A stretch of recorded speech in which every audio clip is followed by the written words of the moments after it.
fringed dresses. For women, it was different.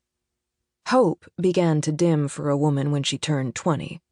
By 22, the whispers in town and at church would have begun, the long, sad looks. By 25, the die was cast. An unmarried woman was a spinster.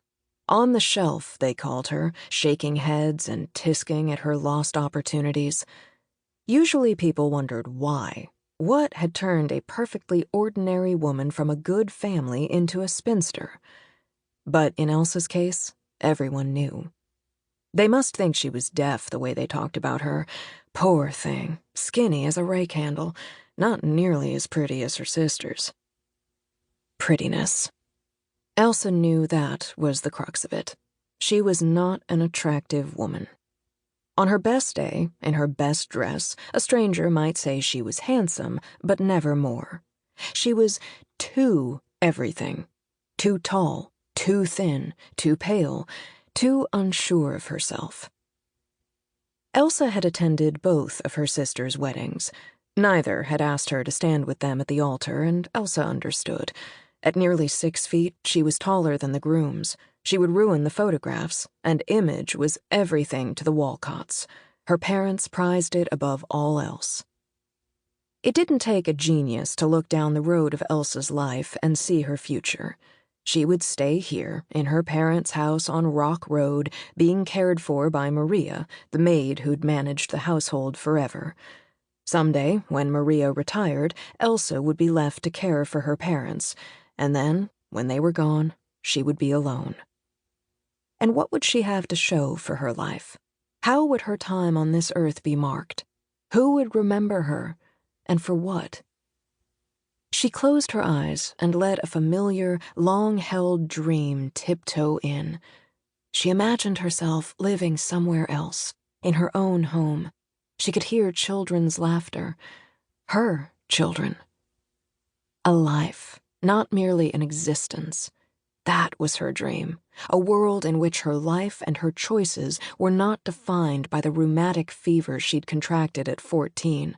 A life where she uncovered strengths heretofore unknown, where she was judged on more than her appearance. The front door banged open, and her family came stomping into the house.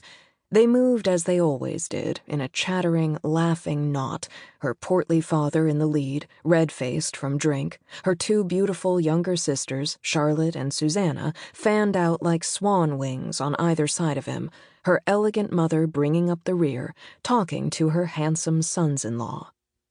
Her father stopped. "Elsa," he said, "why are you still up?" "I wanted to talk to you." "At this hour?" her mother said. "You look flushed. Do you have a fever?" "I haven't had a fever in years, Mama. You know that."